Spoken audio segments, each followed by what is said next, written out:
quiero darles la bienvenida a todos nuestros queridísimos participantes, que por lo general son pacientes, y si hay algún médico, algún colega en lo que en nuestras especialidades o diversas especialidades, igualmente bienvenidos. Hoy tenemos la dicha de contar con la doctora María Mercedes Peña, especialista en salud ocupacional, con Iván López, prevencionista y bienestar laboral, Mireya Delgadillo, que es magíster en alimentación y nutrición. Y bueno, acá estamos todos nosotros para que hagamos una tarde, ojalá llena de preguntas y clarificar todas las dudas que podamos tener respecto de la enfermedad vascular, como la vamos a llamar hoy, y nuestro reposo obligatorio, llamémoslo así, y en el transcurso de esta reunión vamos a ir desarrollando por qué reposo obligatorio. Una bienvenida a todos ustedes muy grandes y espero que se sientan cómodos y vamos a empezar todos. Vamos a hablar con María Mercedes. Primero que todo, hay varias preguntas. Sabemos que trabaja, su profesión es la medicina laboral. Entonces yo tengo una pregunta para María Mercedes que la vamos desarrollando en el transcurso de la tarde. Con gusto, Doc, con gusto. Bueno, mil gracias. Sí, sabemos aproximadamente, voy a hablar de enfermedades venosas en principio. Cuando me vaya a las enfermedades arteriales, hablando de vascular, también las mencionaré diferente como dos entidades aparte, aunque son enfermedades vasculares.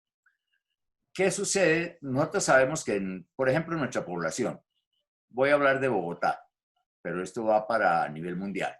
En Bogotá tenemos 8 millones de habitantes y se supone no, está clarificado que aproximadamente el 65% del sexo femenino en edades comprendidas entre los 15 años a 70 años tienen enfermedad venosa. De ese 65%, el 90% tiene una pequeña venita en sus piernas, en cualquier lado de sus piernas. Y de ese 90%, no sé si los estoy confundiendo con cifras, el 50% va a desarrollar enfermedad venosa. Quedémonos o hagámosla más clara, y esta va para Iván también, va la misma pregunta. Para Iván, ¿qué podemos hacer si nosotros nos descuidamos un poquitico de ese número tan alto que tenemos de patología venosa y nos preocupamos solamente por decirle a nuestros pacientes su bienestar es coma algo, que ya nos va a decir Mireya qué, o simplemente haga ejercicio en su casa? ¿Qué pasa en las empresas cuando estamos activos?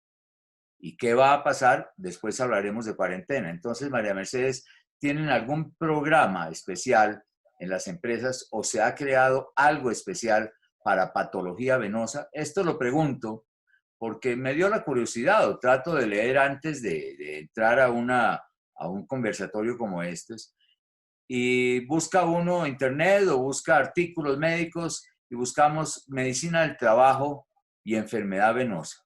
Y es muy simpático. Los invito a que algún día entren y vean cómo terminamos tratando las varices con tomates puestos en las piernas. No dicen realmente nada. Entonces, ¿qué nos dices tú, María Mercedes, de la enfermedad venosa?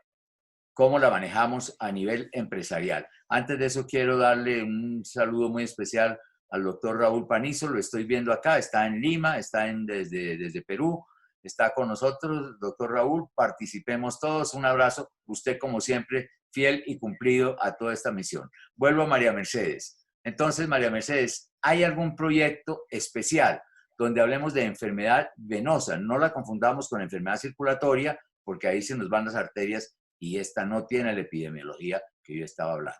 Cuéntanos y luego hablamos con Iván. Bueno, buenas tardes a todos. Mil gracias, Doc. Una pregunta muy interesante. Realmente es poca tanto la literatura como lo que se manejan dentro de los sistemas de gestión de seguridad y salud en el trabajo correspondiente a patologías de origen venoso. La mayoría de las veces hacemos un mayor énfasis en temas de ergonomía Y aunado a eso, entonces empezamos a hablar de un tema que se llaman las pausas activas, tan nombradas de una y de otra manera, y que muchas veces pues no son tan queridas dentro de las organizaciones porque hacen que el trabajador suspenda su actividad laboral. Entonces, cuando hablamos de patologías no circulatorias, sino venosas, es muy poco realmente lo que se tienen contempladas a través de los programas de medicina preventiva y del trabajo que deben desarrollar las empresas. Tal vez no lo consideran importante y yo creo, consideraría, por lo menos aquí en Colombia, que va muy pegado al tema de la enfermedad laboral. Bueno, En el tema de la enfermedad laboral, las varices, por decirlo así, no son consideradas una patología o una enfermedad laboral porque consideran que son mayores las condiciones individuales y de preexistencia que podrían existir en el individuo. perfecto, María Mercedes. Muchas gracias. Ahorita seguimos y vamos a ir concatenando las cosas. Me voy con Iván en este instante. Sé que viene y vemos a diario también, estamos en una queridísima pandemia, llamémoslo así, y por consiguiente nuestra vida ha cambiado. Yo digo, sí ha cambiado nuestra vida. Se habla mucho de la trombosis venosa, se habla muchísimo que la trombosis venosa nos afecta por el reposo, por la quietud. Ha cambiado nuestra vida, ahora estamos 6 horas trabajando en declive, o estamos 10 horas en nuestra casa los fines de semana diciendo voy a dormir, voy a descansar porque como trabajo tanto, el fin de semana no voy a trabajar. Y se nos olvida que es una de las causas más importantes de trombosis. Y tan así es que en esta pandemia se ha generado mucha especulación acerca de trombosis venosa, tromboembolismo pulmonar, que son coágulos de sangre que van al pulmón, por que se ha descubierto y por el mismo reposo, por la misma quietud. Entonces, ¿hay alguna forma que le podamos decir a la gente qué podemos hacer para evitar ese reposo en que estamos durante el día en la oficina, en un computador? Y si son amas de casa, si están planchando, lavando, cocinando, ¿hay alguna cosa que podamos hacer? Porque en esta pandemia seguimos exactamente igual. Llevan su computador a la casa o lo tienen allá. Seguimos 6, 7, 8 horas trabajando. Las amas de casa siguen planchando, lavando, estar estáticas, con un ortostatismo grande. Entonces, ¿qué crees? El concepto de lo que creas, si nos ha cambiado mucho y si sí es perjudicial o no, Iván. Bueno, sí, lamentablemente esto genera un cambio terrible.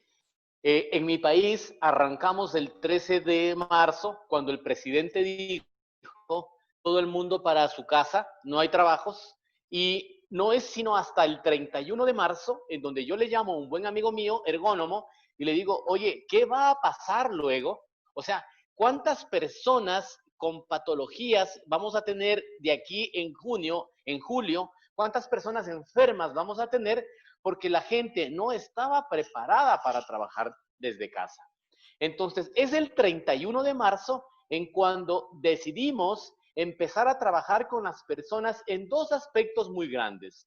El primer aspecto, en que la gente trabaje con las emociones y fuimos a las competencias emocionales. ¿Para qué? Para que se despierte temprano, para que se asee, para que se vista cómodo, pero que se vista bien. ¿Qué quiero decir con esto? Que deje la pijama, que deje la cama, porque las personas empezaron a trabajar con su laptop desde su cama y eso es maligno para el ser humano, porque yo empiezo a trabajar desde mi cama el día lunes y el día jueves le odio al teletrabajo y me empieza a doler todo lo de mi cuerpo y obvio, estaré enfermo de aquí en 3 o 4 meses.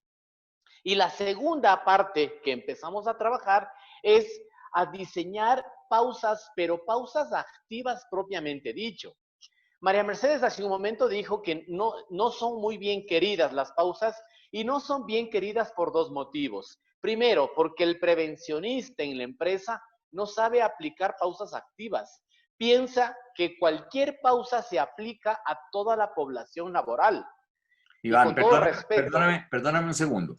Voy lo mismo a María Mercedes, que nos expliquen dentro de un momentico ¿qué son pausas activas? Yo entiendo pausa, descansar un momentico y ponernos en actividad, pero quiero oírlo de ustedes para nuestros pacientes. Acordémonos Con que mucho gusto. es una pausa Lo activa. puedo explicar yo. Dale. Una pausa activa es, como su nombre le indica, hacer una pausa, un stop a tu actividad laboral. ¿Qué quiere decir? Que si yo trabajo 8 horas en una misma empresa, en una actividad, lo recomendable es que por lo menos a las 2 horas tú te tomes una pausa de 5 a 10 minutos. ¿Por qué se lo llama activa? Porque tiene que activarte tu sistema musculoesquelético, tus huesos, tus músculos, tiene que activarte porque están desgastados. Entonces, tú estás trabajando, por ejemplo, de pie. Tus músculos, como estás de pie, voy a hablar con términos, voy a dejar a un lado el pretérito pluscuamperfecto del verbo para que me entiendan un poco más, y al trabajar de pie, tú tienes molestias en piernas y esas molestias a través de ejercicios o de actividades físicas haces que se recupere el músculo. Por eso se le llama pausa activa. Pero a ciencia cierta existen 3 tipos de pausas activas. Las activas propiamente dichas, que te activan, te emocionan. Las pasivas, que te relajan, que te dan una pasividad, un desestrés. Y las compensativas, que compensan el desgaste musculoesquelético. Entonces, prácticamente hemos hecho eso. Hemos mandado videos que los voy a presentar luego para que todas las personas que nos están observando y escuchando estos ejercicios súper cortos, porque estamos en el teletrabajo, estamos en casa, estamos cumpliendo una actividad que debemos aprender a vivir. Ya. Iván, si me estás oyendo, es que tenemos algún problemita muy rápido acá. Todo eso está perfecto. Aquí nos están diciendo que queremos ver un poco de las pausas activas, que nos enseñen, nos expliques tú con María Mercedes ahora qué podemos y cómo podemos beneficiar, pero esta era una pequeña introducción. Todavía no, porque tenemos tiempo suficiente. Entonces, en un momentico volvemos contigo para que nos expliques las pausas que podemos hacer y para que hablemos con María Mercedes qué podemos hacer por esos empleados, por ejemplo, de flores, que están todo el tiempo, qué podemos hacer con los celadores, qué podemos hacer con las mismas personas de la policía, qué podemos hacer, qué pueden hacer las amas de casa y qué pueden hacer las mismas gerentes que están en un computador todo el tiempo. Ya no lo vas a explicar. Ahora quiero entrar con Mireya un poquitico, vamos a tomar un concepto de diferentes cosas para integrarnos al final. Mireya, resulta que en Colombia pasa lo siguiente, y yo sigo hablando de enfermedad venosa. Y yo que estoy viendo al doctor Panizo acá, también le hago la pregunta, ¿qué pasa en Perú? Pero yo creo que es lo mismo, que siempre le hago la pregunta, y rico que conversemos todos. Cuando llega una paciente a donde un médico que tiene varices, que la gente dice vena varice, que está muy mal dicho, eso jamás se dice así. Cuando tiene varices, la persona va al médico, la recibe el médico general, que tal vez no nos hemos esforzado nosotros mucho por indicarle qué es, sabiendo que hay más de un 60% de personas que lo sufren, no le indicamos. El médico simplemente le dice, mi señora o señor tiene vena varice, que ya dijimos que no se dice así. ¿Y usted cuánto pesa, señora? ¿Cuántos años tiene? Demos un ejemplo, 50 años. ¿Cuánto pesa? No sé, doctor, posiblemente 80, 90 kilos.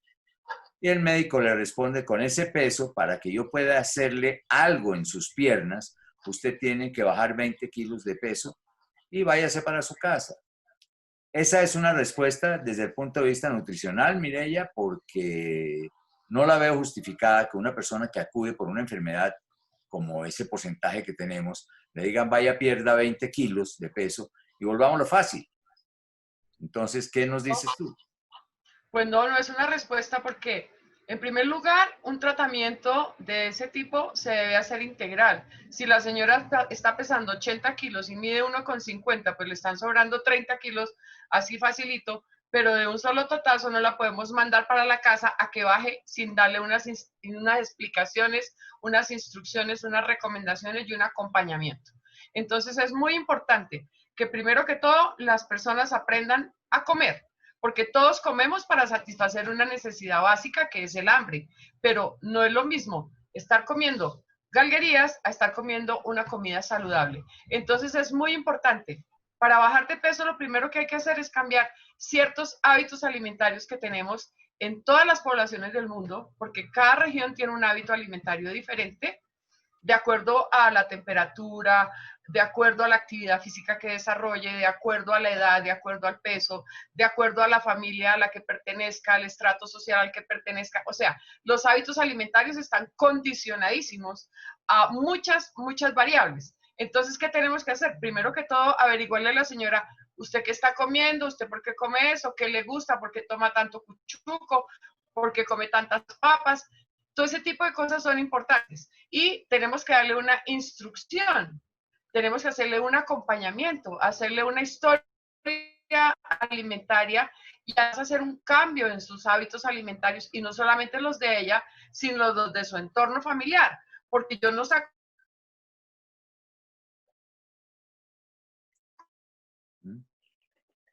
¿Quieres repetir, Mireya? ¿Quieres repetir un poquito porque se nos fue? ¿Aló? Sí, Mireya, ¿quieres repetirnos? Aló, ¿cómo estás? A ver, Mireya, menos mal que quedaste sonriendo todo el tiempo. Pito, ¿hasta dónde me... Ah, bueno, pero ¿hasta dónde me escucharon? Estamos congelados. Ya te descongelaste, sí. No, ahí estás congelado otra vez, un poquito. ¿No me escuchan? Ahí, Mireya, ya, sí. Lupe, eres un éxito total, déjame decirte. Gracias. ¿Quién habló?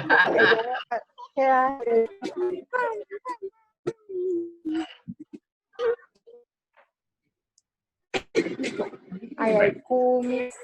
¿Qué más comen ahorita? ¿A qué hora vuelven a comer?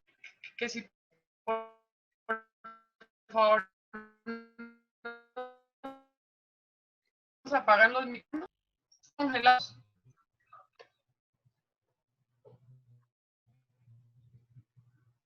Pedimos un momento a todas las personas que están viendo el conversatorio. Estamos teniendo fallas con la conectividad. Vamos a esperar a que la conferencista Mireya Delgadillo retome su conversatorio. Les pedimos un momento, por favor. Me fui un ratico, pero ya estoy aquí otra vez. No sé, está fallando el internet, pero eso es propio de esta hora y de todo el día, porque todo el mundo se anda conectando a internet. El Zoom tiene esos inconvenientes. Sí. Pero yo te escucho fuerte y claro, Mireya. Ok, perfecto, te agradezco mucho. Bueno, yo no sé hasta dónde me alcanzaron a escuchar, pero yo estaba diciendo que yo no puedo tomar una paciente y mandarla a su casa a bajar de peso así nomás para poderle arreglar las varices, sino que tengo que hacerle un tratamiento integral. Tengo que hacer una historia alimentaria, tengo que ver cuáles son sus hábitos alimentarios, tengo que ver qué le gusta, qué no le gusta, cuál es su capacidad económica, bueno, su entorno social, su país, su región, porque no es lo mismo Mireya, comer en perdóname Pasto un que comer segundito, en es que Cartagena. veo una pregunta aquí que es muy interesante, ¿no? Y es que le indiquemos que, por ejemplo, ya cuando se está en una edad X, es muy difícil cambiar los hábitos alimenticios. Y por eso la gente definitivamente sí no pierde de peso, no le dice, vamos, pierda de peso, va posiblemente a la nutricionista o al nutricionista, le hace caso de 2 o 3 cosas. ¿Qué hacemos para vencer esa dificultad? Porque sí, la pregunta que nos hacen tienen absolutamente toda la razón. Es muy difícil. Cuando la persona es adulta, cambiarle sus hábitos alimenticios es muy difícil. ¿Hay alguna cosa que podamos atraer al paciente o que le podamos decir o con que le podamos ayudar? Es muy cierto, pero entonces aquí es donde yo digo que hay que hacer un acompañamiento, hay que mirar cuál es su tradición alimentaria, hay que mirar de qué región, porque es que hay mucha gente a la que la papa no le gusta, pero hay otra a la que le fascina, hay a la que le gusta más el plátano, hay gente que le gusta más la yuca, entonces eso depende de sus hábitos alimentarios. Hacerle un acompañamiento y hacerle ¿O será que pasa lo siguiente? a ver si nos entendemos y vamos hablando para todas las personas que nos están oyendo. La idea es enseñarle a nuestros pacientes y por eso empezamos a hablarle al paciente, no al médico. ¿Será que nos estamos quedando cortos solamente hablándole al paciente y no hablándole a los familiares del paciente para que nos ayudemos todos? ¿No crees que pueda ser una bonita oportunidad y una bonita posibilidad decirle, hombre, todos, si de verdad estimamos a la persona, si de verdad queremos a la persona, vamos a ayudarle entre la familia, porque seguramente si le siguen cocinando a esa persona, igual que para todos, no tenemos ningún cambio ni vamos a tener ninguna sustitución en la nutrición. Creo yo, piénsalo tú, ¿qué nos dices? Pues es que tal vez no me alcanzaron a oír cuando me quedé congelada, pero yo estaba hablando precisamente de eso, que a las personas hay que hacerles un acompañamiento y el acompañamiento es de su entorno familiar, porque es que yo no puedo mandar al papá de la casa a dieta y los hijos y la mamá siguen comiendo lo mismo que comían tradicionalmente y al papá le ponen un poquitico de dieta. Entonces, eso no lo podemos hacer. Lo importante es que el cambio se debe hacer completo. Es un cambio en los hábitos alimentarios. Son muy difíciles de cambiar porque hay unos hábitos alimentarios que, bueno, se pueden reforzar, pero hay otros que hay que eliminar de la alimentación. Perfecto. Hay unos hábitos alimentarios que no son buenos para nadie. Entonces, los buenos los reforzamos, los malos los retiramos.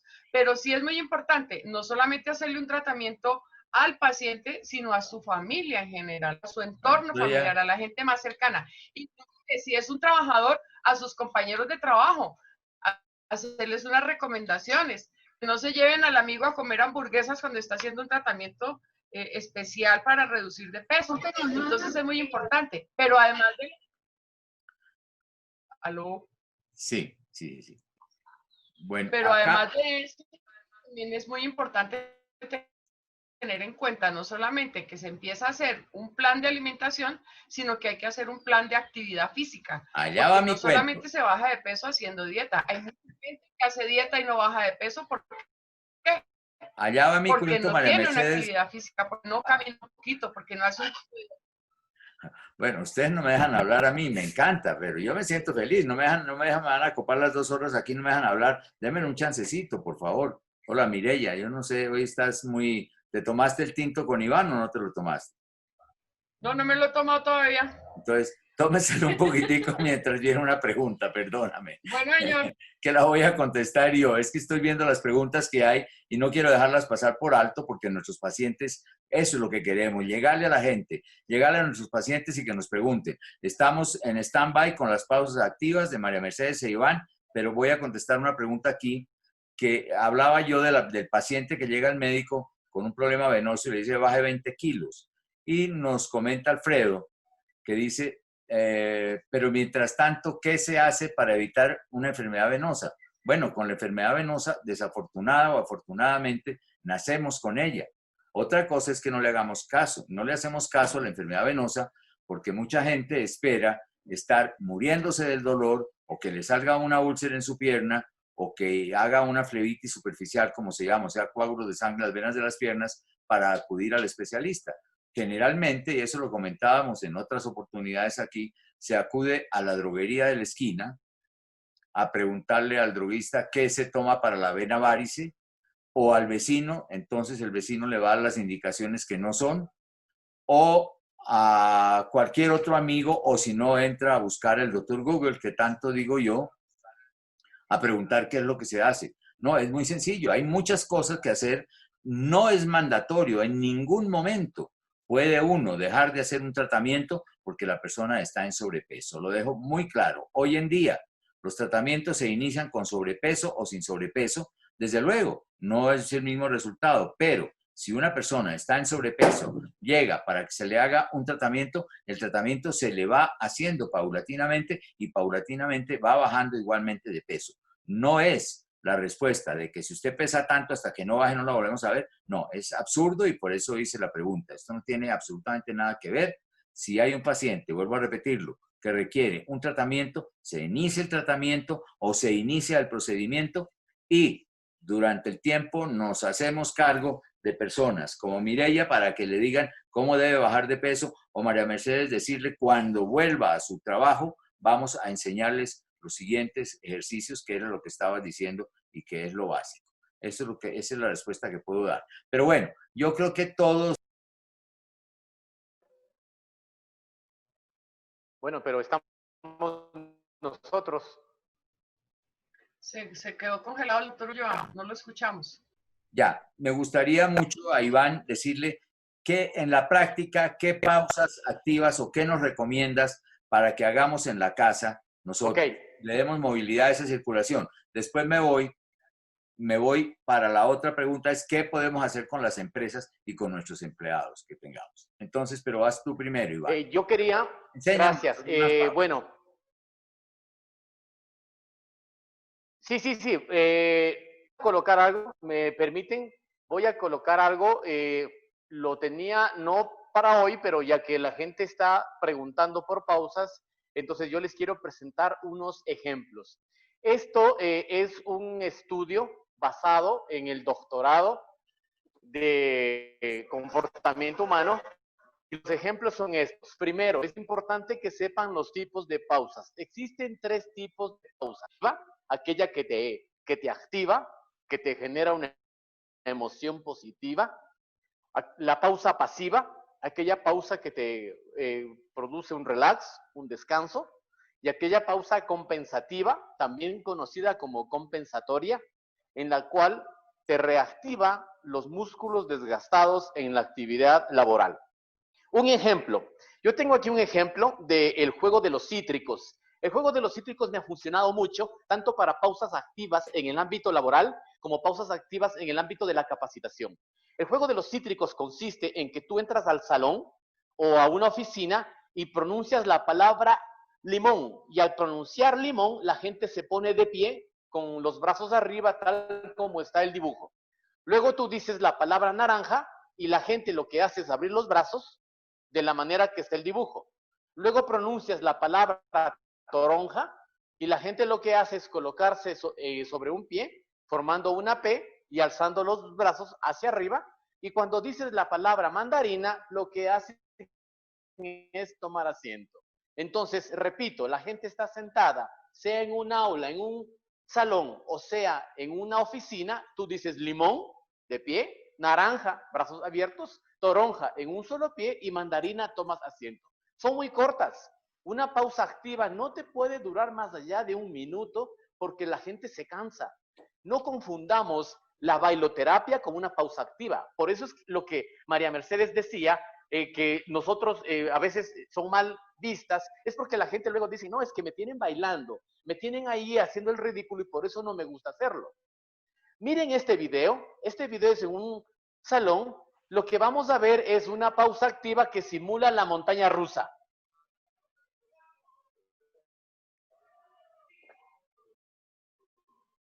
Miren, un salón, la montaña rusa. Esto es en Santa Marta, en un congreso que me invitaron en noviembre pasado. Les presento una pausa pasiva. El trabajador está laborando en su oficina, en su escritorio, y lo que haces tú es que él cierre los ojos, respire, inhale por la nariz, exhale por la boca y piense que está en un bosque. Es más, puedes colocarle una música de pajarillos, de gente que pisa hojas secas, y es más, un rociador con aroma un aromatizador, perdón, con aroma de bosque. Y la pausa compensativa es aquella, como en las fotografías, en donde estamos compensando, en este caso, cuello, hombros de unas personas que están en posición estática en su escritorio, sentados frente a un computador. Y la que les ofrecí, el video que les ofrecí para hacer pausas en oficina, en teletrabajo. Observen, la pausa, el ejercicio número 1, la persona está estirando los brazos hacia adelante y hacia atrás. El ejercicio número 3, la persona se pone de pie, se levanta y se sienta. El número 2, levanta su inferior, o mejor, coloca el pie en el asiento. Y el número 4, utiliza el espaldar de su silla para hacer ejercicios en tema lumbar. Entonces, todas estas actividades tú las puedes aplicar, tú las puedes desarrollar, sea cuando volvamos a nuestro ámbito normal, natural, o sea ahorita que estamos en teletrabajo. Esto es una pausa activa para las personas que preguntaron, que repito, se dividen en 3 partes: activa, pasiva y compensativa. Excelente, Iván. Me parece maravilloso. Yo creo que vamos a seguir prolongándonos un poquitico para que nos sigas dando consejos, pero no quiero dejar a María Mercedes ahí quietica, sino quiero preguntarle yo algo. María Mercedes, si tenemos un porcentaje alto, como lo vimos, de enfermedades venosas en nuestra población, que es una población mundial, ¿por qué no se han diseñado algunos programas, además de las pausas activas, sino algunos programas yo pienso que los empleados terminan al mediodía su trabajo, su jornada, se van a almorzar, a comer copiosamente, ahora nos dirá Mireya si es así o no, y después de comer copiosamente, se acuestan cercano donde estén, buscan alguna silla, buscan en el pasto, se sienten, pero no hay ningún programa que les diga debemos caminar tantas veces al día, debemos ejercitar estos músculos que se llaman los músculos de la pantorrilla, que son los gemelos, que es el corazón periférico, porque tenemos 2 corazones, uno que es el que bombea la sangrecita arterial que nos hace vivir, y el otro que es el que bombea la sangrecita venosa que nos hace también vivir, porque si no la bombeara no tendríamos ese círculo que hay en el organismo. Entonces, ¿por qué, siendo una enfermedad tan frecuente, tan alta, no vemos qué o no han hecho ustedes alguna campaña para poderles decir caminemos, estén en movimiento? ¿Qué dice María Mercedes a lo que te estoy preguntando? Bueno, muy bien, Doc. Pues realmente es cierto, no se tiene en cuenta mucho la patología venosa dentro de las actividades que se realizan en medicina preventiva y del trabajo. El sistema de gestión de seguridad y salud en el trabajo en Colombia va unido también a un tema de reconocimientos de coberturas o de partes diferentes como si fueran laborales. Entonces, el temor y el paradigma que existe es el no reconocimiento de la patología venosa como si fuera algo que realmente no importara dentro de la cobertura que tiene el sistema de riesgos laborales. Entonces, yo creo que desde ahí parte esa ausencia de campañas para poder promover exactamente lo que dice el doctor, que podamos tener una caminata, por ejemplo, frecuente o después de almorzar, poder motivar a los trabajadores a moverse un poco más en el sentido de poder hacer actividades de prevención. Entonces, cuando hablamos de tomar este tipo de campañas, también tenemos que contemplar la parte administrativa dentro de las empresas y como la parte mediática que tiene la enfermedad vascular. Entonces, yo creo que es un ejercicio que sí debemos trabajar y debemos fortalecerlo al interior de los programas de medicina preventiva y del trabajo. Pero ahí pues es multidireccional. Tenemos que hablar pues con los empresarios, tenemos que realmente motivar a las personas que llevan los programas de seguridad y salud en el trabajo al interior de las empresas, motivar a los trabajadores y por supuesto hacerles caer en cuenta que es muy importante todas estas actividades de prevención para poder tener una buena salud. Bueno, María Mercedes, muchísimas gracias. El doctor Panizo, no sé si se me fue, pero antes de preguntarle al doctor Panizo, que estaba con nosotros, le quiero dar la bienvenida a doctor Panizo. Le quiero dar la bienvenida al presidente de la Sociedad Colombiana de Cirugía Vascular, Jorge Hernando Ulloa.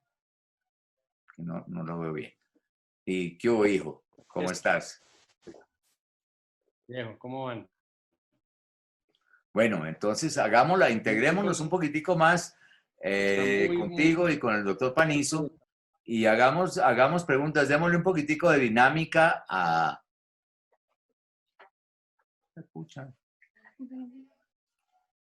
¿Ah? Démosle un poquitico de dinámica, démosle un poquitico de movimiento.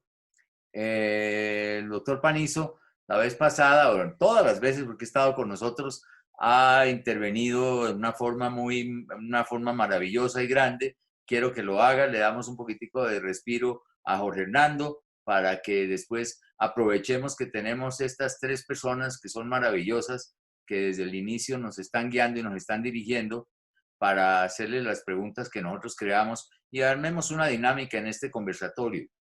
Entonces, Jorge Hernando vaya pensando qué quiere hacer, qué quiere decirnos, y el doctor Panizo quiere comentar algo en este momento.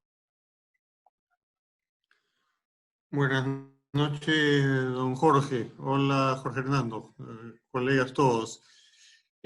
No, es una enfermedad limitante y lamentablemente, como creo que pasa en todos los países, el problema no es de nosotros con los pacientes ni los pacientes con nosotros, es que no tenemos una orientación hacia los jefes de las empresas. Entonces, si ellos no tienen una idea de lo que está pasando en su empresa y no le damos una orientación en ese aspecto, no vamos a sacar nada y vamos a continuar con lo mismo. Yo a mis pacientes trato de decirles, mira, si tú estás trabajando 8 de la mañana a 6 de la tarde y sales del almuerzo y almuerzas en la misma oficina, pues trate de salir a tomar un café a media cuadra, una cuadra, hacer algo de actividad, por lo menos estirar las piernas. Es un factor básicamente por el trabajo y por la explotación que indirectamente se les hace a todos los pacientes. Y esto es es algo general, y el paciente no toma conciencia. Y si el paciente no toma conciencia y encima los dirigentes, los jefes de las empresas no saben lo que pasa con estos factores epidemiológicos, entonces la cosa va a seguir siendo igual.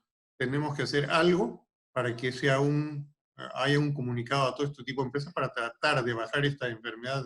Es una enfermedad, como dije, limitante. Gracias. Bueno, yo creo que sí vamos a lograr muchas cosas.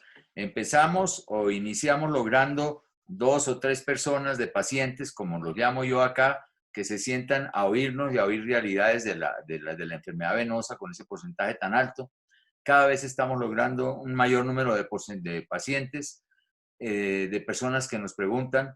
Cada vez estamos logrando más cosas. Vamos a nombrar a María Mercedes mediadora para que podamos influir con la o las diferentes empresas para que hagamos algún programa de realización para estimulación de circulación.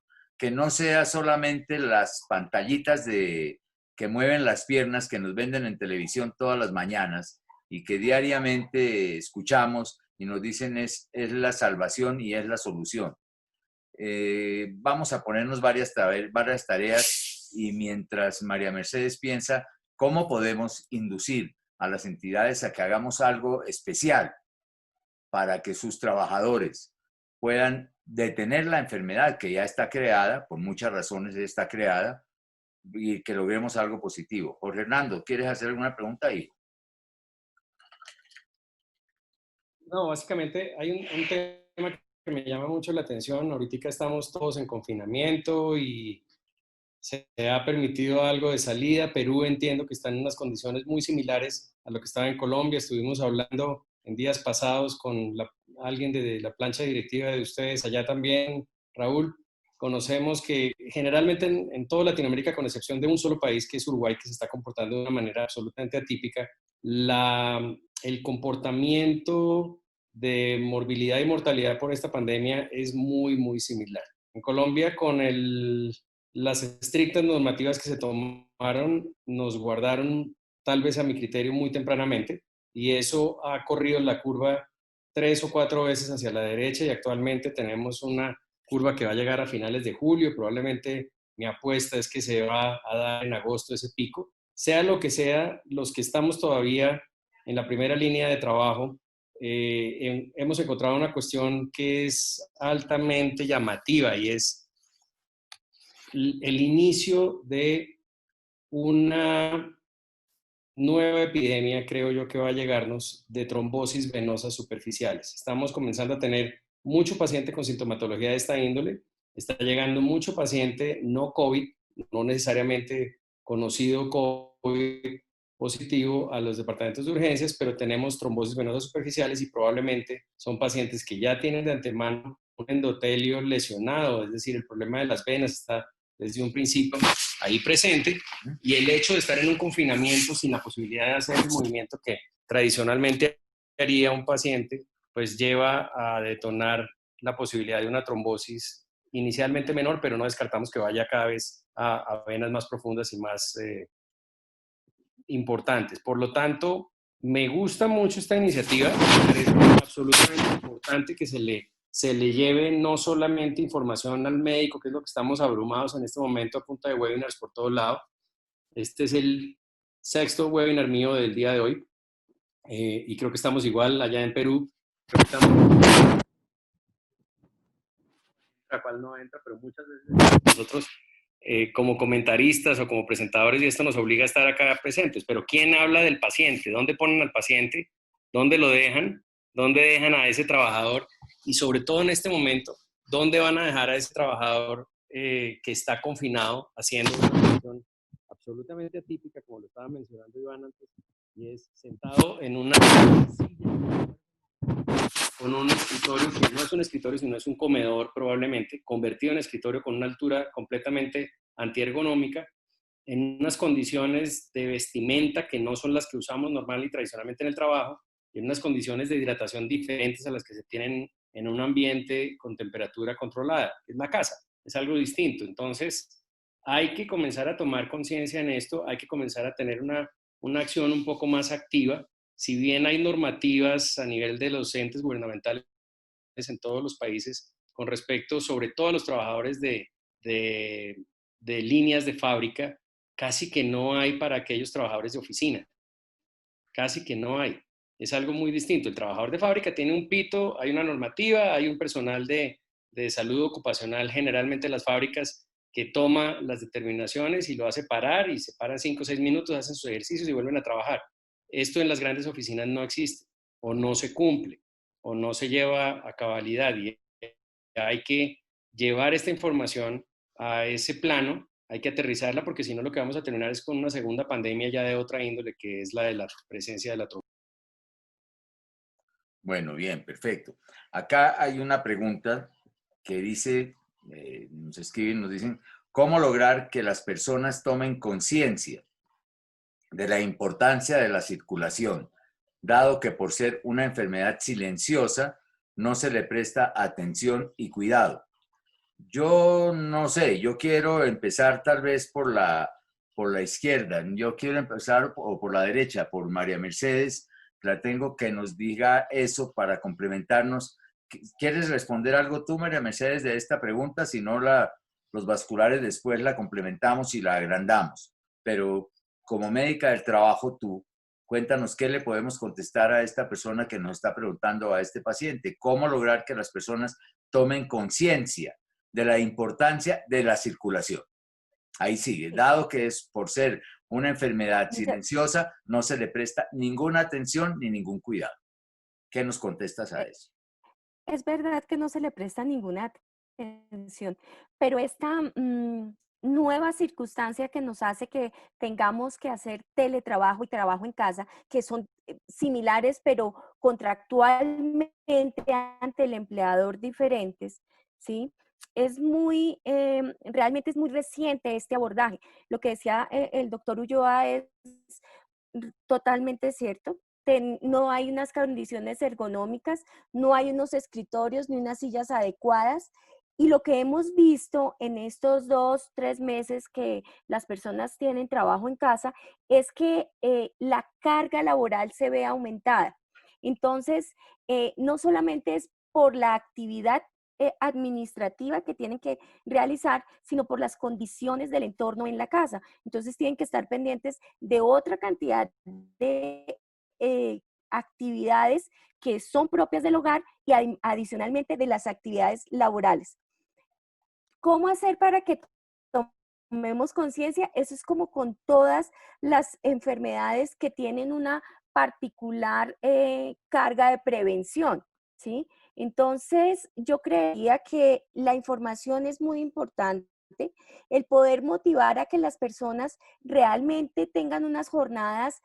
Aquí vamos a tener que cambiarle el tipo de jornada laboral, que no sea de 7 a 5 y seguido y 1 hora de almuerzo, sino tenerlas que hacer fraccionadas, porque estas otras actividades que hay que realizar en casa también son unos distractores y también podrían llegar a favorecer el movimiento de las personas en la actividad que hacen totalmente sedente desde que se conectan con el computador. Perfecto. Iván, ¿quieres decirnos algo al respecto? ¿Quieres contribuir con algo más? Sí, lo que el doctor Ulloa decía, lamentablemente es verdad, porque cuando nosotros fuimos a trabajar en una empresa, no sabíamos que iba a pasar una pandemia y nos iban a mandar a trabajar en la casa. Entonces, el lugar en donde la mayoría está trabajando es la mesa del comedor, pero la mesa del comedor no está diseñada para trabajar 8 horas, ni la silla ni la mesa. Por lo tanto, nosotros tenemos que adecuar ese espacio. Soluciones. Hemos mandado un video en donde se les explica a las personas qué hacer con la silla del comedor, qué hacer con la mesa del comedor, a qué altura debe estar la laptop, porque nos tocó adecuarnos con una laptop, ya que el computador de escritorio lo dejamos en el trabajo, y si yo no tengo la altura adecuada, ¿con qué elementos puedo llegar? Les puedo hacer llegar el video que tratamos nosotros como prevencionistas. Debemos enviar a todos nuestros colaboradores a que hagan algo por su bienestar. Lo que el doctor Ulloa dice es preocupante. Va a pasar una pandemia de COVID y va a llegar una pandemia de patologías venosas. ¡Wow! O sea, hay algo raro está pasando ahí, porque como les decía cuando empecé a hablar, yo decía el 31 de marzo, yo decía, quisiera ver a nuestros trabajadores en junio y julio, a ver con qué patologías se acercan. El médico laboral, estoy seguro y 100% convencido que dentro de la morbilidad laboral va a tener que incluir este tipo de patologías, porque las personas van a estar afectadas. Entonces viene el otro tema, a recomendarles qué hacer en casa, que tengan un movimiento, que jueguen con algo, que se distraigan con algo, que hagan ejercicios en el piso, elíptica, yoga. Hay muchas cosas que podríamos hacer y debemos nosotros, como prevencionistas, enseñarles a nuestros colaboradores, a los trabajadores, todo lo que tienen que hacer para hacer prevención. Perfecto, Iván. Me voy con Mireya un momentico. Yo creo que las pausas activas o todos los ejercicios que nos están explicando, nos está diciendo Iván, María Mercedes y que todos estamos hablando, van de la mano con la parte nutricional. ¿Tú qué piensas, Mireya? Claro, yo creo que tú estás de acuerdo con que van de la mano, pero ¿qué crees que podamos hacer por nuestra población laboral? Creo que se ha crecido, y me lo acaba de poner Jorge Renato, me lo acaba de decir, se ha crecido un 41% del problema laboral, o ha crecido ese porcentaje a raíz de la pandemia, a raíz de que estamos en nuestras casas, que estamos trabajando más. No pensemos en este momento solamente en que estamos viviendo en una pandemia. Claro, la estamos viviendo y como tal tenemos que afrontarla, pero es que todos los días hablamos de trombosis, todos los días hablamos de esto. ¿Qué va a pasar de ahí en adelante si seguimos con ese porcentaje tan alto de enfermedad venosa que estaba mencionando al principio? ¿Qué, desde el punto de vista nutricional, qué se te ocurre, Mireya, que podamos hacer en conjunto con María Mercedes, en conjunto con Iván y con todos los que estamos aquí? ¿Qué podemos hacer para colaborarles en Perú? ¿Qué podemos hacer para colaborarle a nuestra sociedad colombiana, Jorge Hernando? Porque es muy bonito sentarnos aquí y hablar y decir, hagamos, pero unámonos para hacer algún programa en el cual intervenga la nutrición, en el cual intervengan la medicina del trabajo, en el cual intervenga la especialidad de Iván, totalmente, como nos ha clarificado hoy, nos lo ha mostrado muy linda, y en el cual intervengan, o empecemos por intervenir las sociedades científicas, así como empezamos a educar al paciente, que todo el mundo dice, extraño que empecemos cuando siempre se educa es al médico. Y hace un segundo estaba diciendo Jorge Hernando, voy en el quinto o sexto, no sé cuál webinar del día, y no eres tú, son absolutamente todos los días ahora no recibimos sino clase, pero positivo, ¿hacia dónde nos vamos a ir? Pensémoslo. Mireya, le doy la palabra porque si no ya me senté en ella. ¿Qué opinas? Si no van de la mano la noticia.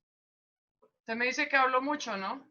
Bueno, No, ok. no, es que ya se me resecó la voz, pero bueno, Mirellita, es que he aprendido mucho de ti. Sigue. No, yo sí pienso que esta labor que estamos iniciando, porque lo estamos iniciando, es muy importante, la educación al paciente, porque es que al paciente nunca se le educa. El paciente llega al consultorio, el médico le dice, vamos, tómese esta pastillita de acetaminofén y listo, y chao, y vamos a empezarle con su tratamiento de sus venas, o váyase para su casa y baje 20 kilos y vuelva cada 15 días para hacerle un control. Entonces, lo que yo pienso en este momento es que sí es muy importante hacer educación, no solamente educación nutricional, sino educación integral. ¿Cómo puede entretenerse una persona mientras está trabajando? Porque es que no todo el día tiene que ser trabajo, tiene que tener también una parte lúdica, tiene que tener una parte de compartir con la familia, porque esta pandemia, esta cuarentena, nos está enseñando a convivir más tiempo con nuestro entorno, con nuestra familia, con nuestro marido, con nuestros hijos, con los empleados que podamos tener. Bueno, este tipo de cosas son muy importantes y aunque no se crea, el ámbito y el ambiente en el que yo estoy consumiendo mis alimentos también determina la digestión que yo voy a tener de mis alimentos y cómo puedo absorber esos alimentos. Entonces, si yo estoy tranquilo, en un ambiente tranquilo, estoy comiendo saludablemente. ¿Qué es comer saludablemente? Es comer nutrientes de todos los grupos nutricionales que existen, de todos los nutrientes que existen en determinadas cantidades y de acuerdo con los requerimientos de cada paciente, no de un grupo. No vamos a empezar la famosa dieta del arroz, ni la dieta de la papaya, ni la dieta de la piña con el atún. No, no, no. Es que cada persona es un ser independiente y cada persona tiene que estar analizada por su médico, por su nutricionista, por el grupo integral que lo está tratando y decirle, ¿a usted le gusta tomar sopita de arroz? Ok, tómese la sopita de arroz, pero no se la tome todos los días. Tome una vez a la semana, adecúe su alimentación, cambie sus hábitos alimentarios con su entorno familiar, con su esposo, con sus hijas, con sus hijos, con sus empleados. Cambien sus hábitos alimentarios. ¿Y esto cómo se hace? Con educación y con acompañamiento. Una alimentación balanceada es muy fácil de tener. Hacer una dieta es muy fácil, porque es que una dieta no es aguantar hambre. Una dieta es planificar la alimentación de acuerdo con mis requerimientos, de acuerdo con mis patologías, porque además muchos pacientes de los que tienen enfermedad venosa también pueden cursar con diabetes, pueden tener hipertensión, pueden tener otro tipo de patologías asociadas que si siguen en ese sedentarismo, si seguimos con los malos hábitos alimentarios, si seguimos trabajando más de las 8 horas que estamos trabajando actualmente, porque cuando se está trabajando, así como estamos trabajando muchos por internet, estamos trabajando más tiempo del que normalmente acostumbramos a trabajar. Entonces tenemos que cambiar los hábitos alimentarios. ¿Y cómo lo hacemos? Enviando mensajes, haciendo el acompañamiento a los pacientes, haciendo esto que estamos haciendo, educación, porque a los pacientes nunca se les hace educación, sino que simplemente se le dan unas recomendaciones y se cita cada 15 días o cada mes a un control. Y desafortunadamente, y me perdonan los médicos, no los voy a molestar, no los quiero molestar, pero no incluimos a los nutricionistas, a los expertos en alimentación, para que les digan, coma al desayuno esto, a las 9 es esto, al almuerzo esto, a la comida esto, porque no es su especialidad. Entonces, lo que sí yo considero que debemos hacer es un tratamiento integral. Eso me parece que es muy importante. Bueno, Mireya, al fin, el que habla mucho no soy yo, pero bueno, estamos ahí y ahí la seguimos. Pero todo lo que estamos diciendo son razones y verdades verdaderas, perdón la redundancia. Yo creo que estamos donde es. Voy a contestar o vamos a contestar 2 preguntitas aquí y vamos a sacar conclusiones nosotros porque este es el comienzo, es el inicio de algo importante para nuestros pacientes. Me dicen que sería importante una serie de ejercicios enfocados para prevenir este tipo de lesiones venosas. Sería indicado. Desde luego, Iván, piénselo y en 5 minutos o en 4 minuticos nos contestas de eso que podemos hacer ya como programa clásico. Aquí tengo otra persona que dice, yo ya he visto, es un colega, yo ya he visto 5 pacientes trabajadores en la casa. A raíz de la pandemia están presentando varicotrombosis de las venas mayores, de las venas hemorroidales asociadas a jornadas laborales más largas que las que venían trabajando. Eso estamos de acuerdo completamente, ya lo dijimos, y por eso vamos a dar soluciones, que no se nos quede en palabras simplemente. Aquí hay otra pregunta para los cirujanos vasculares: contraindicaciones de las medias de compresión y de la escleroterapia en la insuficiencia venosa. Bueno, yo no sé si yo creo que ya se la podemos contestar. Hay otra que dice que si podemos usar tacones. Estas ya son muy vasculares, desde luego. Yo contesto esta. Y la otra que dice para los cirujanos vasculares contraindicaciones de las medias de compresión y de la escleroterapia en insuficiencia venosa. No sé si esa la quiera contestar el doctor Panizo o Jorge Hernando quieran contestar una o las dos. Vamos a que las contesten ustedes. ¿Quién se le apunta a lo de las medias? Dale, Jorge Hernando, dale. No dije Panizo. Sí, entonces, dale, doctor Panizo. No, bueno, contraindicación de las medias no, salvo que el paciente tenga alguna alergia al tejido de las medias elásticas, porque hay muchos pacientes que dicen que les recomendamos medias elásticas y el paciente dice, doctor, no las tolero. Muchos ni siquiera las prueban. Entonces dice, yo no tolero nada ajustado. Bueno, es simplemente adaptarse a las medias, puede ser la sensibilidad al tejido elástico de la media. Y otra cosa que tienen que tener mucho cuidado no es que yo me compro la media elástica de la presión que yo creo que es, o porque mi vecina tiene una media igual y me compro una igual, o mi mamá murió y me dejó estas medias, porque hay que ver también si es un problema arterial. O sea, es un contexto bastante grande lo que se puede hablar sobre las medias elásticas. No es que... Hay mucho que ver. Y es una evolución, pero sí, en los pacientes que tienen antecedentes y tienen factores de riesgo, lo ideal sería unas medias elásticas que ayudarían bastante, indudablemente, no solamente para una persona que va a estar 6 o 7 horas sentado, sino si no hacen ninguna actividad física, la media elástica no tiene ninguna indicación. Perfecto, perfecto. Para Jorge Hernando, soy Vilma, tengo 60 años y me gustaría saber cómo prevenir estas lesiones venosas a mi edad. ¿Qué le contestas? La edad de doña Vilma es el segundo pico femenino en el cual se presentan, y doña Vilma tiene la fortuna de estar aquí, un webinar informativo, educativo, esta charla virtual con una de las personas que tienen más experiencia en el país en este sentido. Si bien está confinada, muy pronto yo creo que va a recibir información usted para poder oír de primera mano, y yo creo que eres tú quien tiene que darle esta cita a ella y sentar y explicar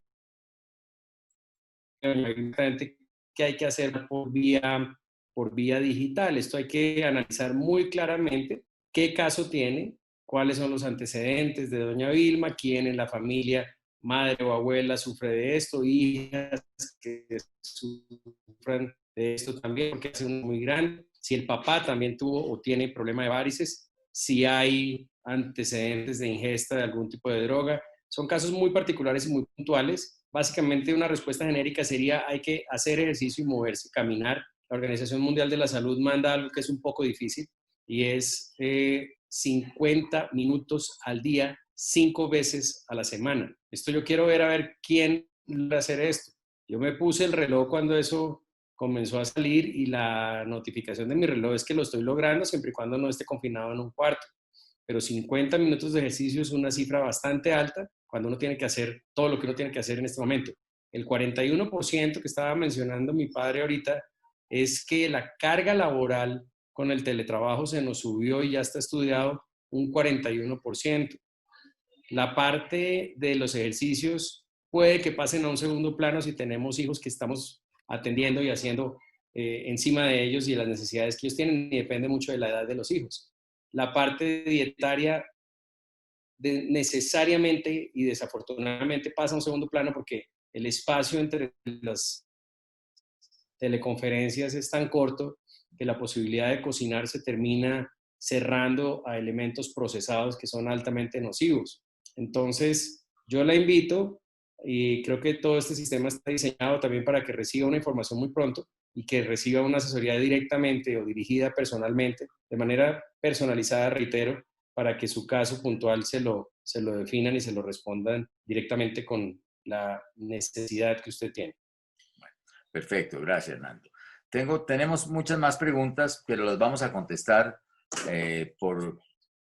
las vamos a contestar directamente a ustedes, no acá en el programa, porque estamos perdiendo un poco no de tiempo. Ustedes merecen eso y mucho más todo el tiempo, los pacientes, es para ustedes.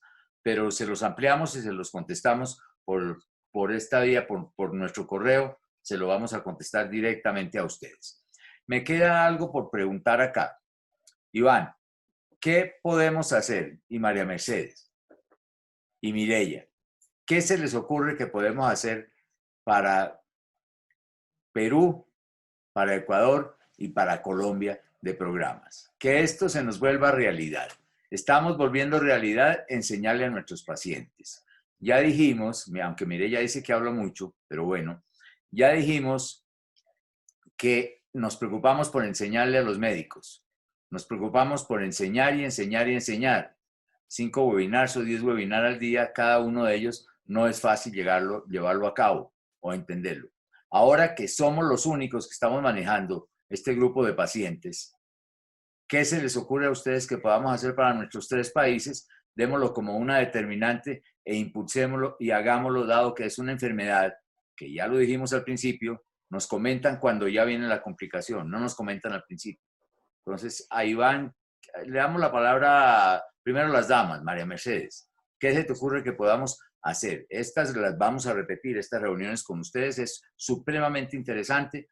Vienen muy al momento los índices de trombosis y varicotrombosis cada vez serán más altos por el cambio de nuestra vida, pero ¿qué vamos a hacer respecto a las empresas o cómo vamos a llegarles a ellas? No dentro de un año, sino cómo vamos a llegarles ya para decirles cuánta gente tienen trabajando ustedes en su casa, cuánta gente la tienen trabajando aquí, estamos recargando el trabajo, no lo estamos recargando, ¿qué hacemos para prevenir las enfermedades vasculares? Ya dilucidaremos qué son las enfermedades arteriales y las venosas, pero por ahora con las venosas, ¿cómo llegamos nosotros adelante o qué programa se te ocurre a ti que podamos hacer?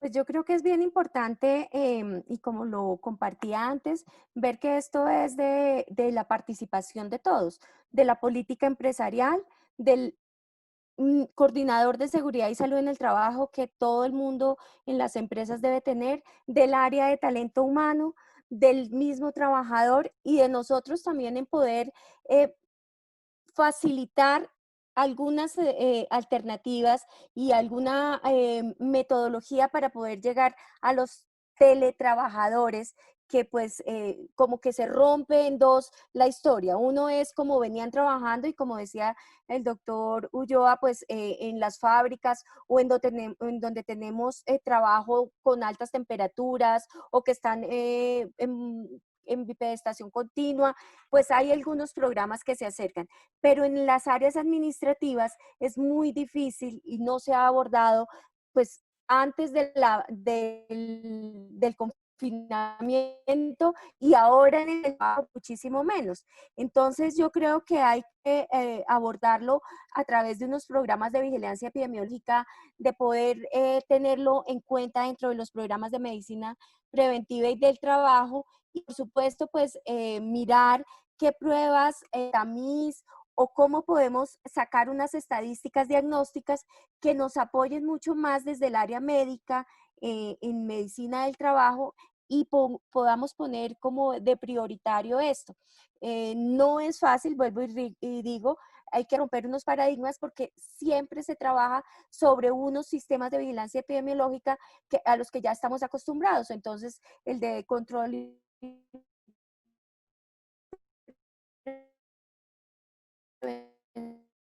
de la hipoacusia, prevención de patologías de riesgo cardiovascular, pero pues hay que, yo creo que a través de las divisiones de medicina del trabajo o en la Sociedad Ecuatoriana de Salud Ocupacional, en el Perú también a través de todas estas entidades, podemos empezar a generar fuerza común para poder hacer estos programas de medicina preventiva.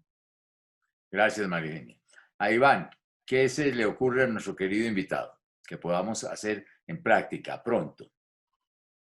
Yo considero que la unión hace la fuerza. tenemos una misma bandera. Entonces yo les invito como presidente de Sociedad Científica, unámonos con la Sociedad de Ergonomía de Colombia, con la Sociedad de Medicina del Trabajo de Colombia, con la Sociedad de Medicina Cardiovascular, con todos ustedes, con la misma fundación que usted maneja, doctor. Unámonos para hacer compromiso y campaña. Lo que decía el doctor Ulloa Jr. también no es lanzar webinar y webinar y webinar. También tenemos que empezar a trabajar con campañas que son mensajes online, mensajes de WhatsApp, un webinar corto, folletos, cosas que le llegue no solo al trabajador, sino a todas las personas que hoy en día estamos pasando por esto. Me han pedido un video, yo les voy a enviar entonces por el chat. No lo abran ahora porque estamos en conferencia, no lo abran ahora, pero sí cópienlo. En ese video está prácticamente lo que tú tienes que hacer en casa. Entonces, mi doctor Ulloa, la invitación está hecha. Unámonos con Perú, con Ecuador, con Colombia. Hagamos una campaña fuerte porque lo que viene está muy, muy duro, está muy grave y nosotros como prevencionistas debemos brindar soluciones, no solo vivir quejándonos. Muchísimas gracias. Bueno, perfecto, Iván. Mira, preguntan que si el video se puede compartir, el video que nos vas a mandar se puede compartir dentro de las empresas. Lo pueden compartir con una condición. Por favor, dele un like, pero el pulgar para arriba. El like del pulgar para abajo, no, por favor.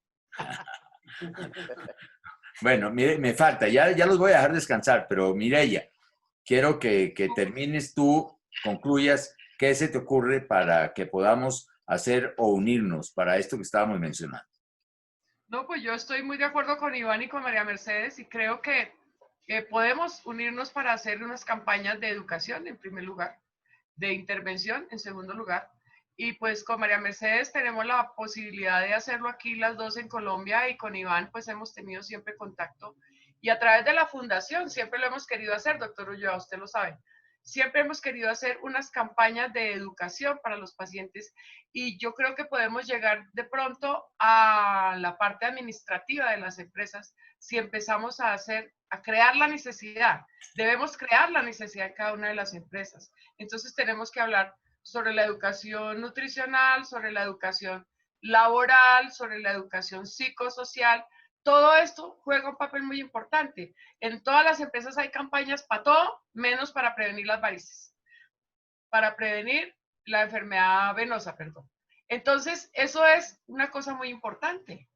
Hagamos una campaña. Yo creo que la podemos diseñar, podemos proponernos unos objetivos a corto plazo, no a largo plazo. No vamos a cambiar el mundo de un día para otro, pero sí podemos hacer una prevención en este momento tan grave que estamos pasando en todo el mundo.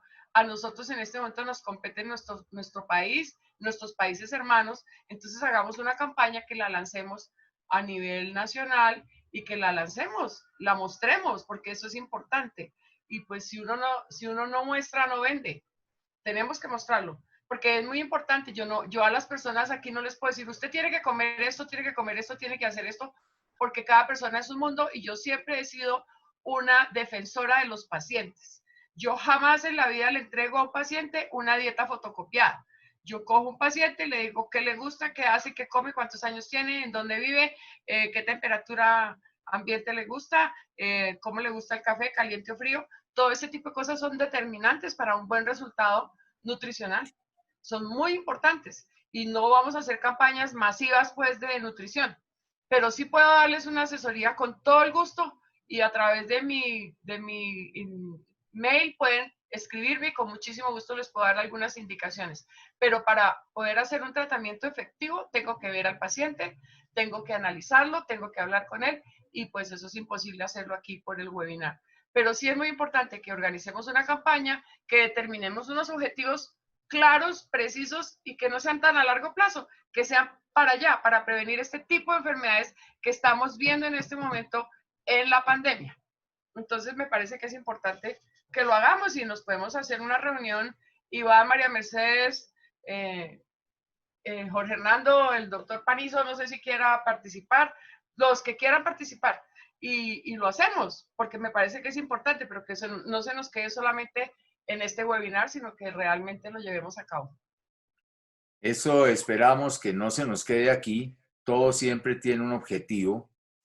Y vuelvo y digo, hace algunos años, cuando yo propuse la idea, porque fui yo, perdóneme que hable el burro adelante, de hacer educación al paciente, hombre, lo miraron como algo secundario, pero metí la cabeza como los burros hacia adelante y la voy a sacar. Y estoy seguro que este programa de educación al paciente nos va a llevar un poquitico más allá, nos va a llevar más lejos. Empezamos con 2 personas, con 1 persona, ya vamos mucho más adelante, gracias a Dios. Y con personas como ustedes, como María Mercedes, como Iván, como todos los que estamos acá, las cosas no se nos pueden quedar ahí. Conozco perfectamente bien a Mireya y sé que echa a andar esto, sé que Mireya va a colaborarnos y va a coordinar ese ímpetu tan sensacional que tiene Iván y María Mercedes de deseo de trabajar, de hacer, de enseñarnos sus cosas. Vamos a coordinarlas para que podamos salir adelante antes de lo que nos imaginamos. Yo les quiero agradecer perfectamente la presencia de ustedes acá y no crean que fueron palabras que se fueron al viento hoy. Los ejercicios los tienen que seguir haciendo, la nutrición tienen que seguirla haciendo y la vamos a enfocar directamente hacia el vascular, bien con la sociedad. Jorge Hernando nos dirá si le interesa eso en la sociedad, un poquitico en dirigirlo hacia las empresas. La fundación, desde luego, está para ustedes. Y doctor Panizo, que lo veo acá, estamos listos y dispuestos para en Perú empezar también o hacer algo con su gentileza o con su benevolencia. Les agradezco nuevamente a todos y antes de lo que pensamos, espero que estemos otra vez reunidos acá, dialogando y produciendo, no solamente dialogando, sino produciendo situaciones positivas para nuestra gente, para nuestros países y para nuestras especialidades. Muchísimas gracias a todos ustedes y ya a nuestros pacientes les contestaremos en una forma más personalizada. Muchas gracias y muy buenas tardes. Gracias, doctor. Buenas noches. Gracias, buenas Gracias a todos. tardes Gracias. a todos. Muchas gracias, Gracias, un Iván. placer. Gracias, Panis. Un abrazo. Iván, gracias.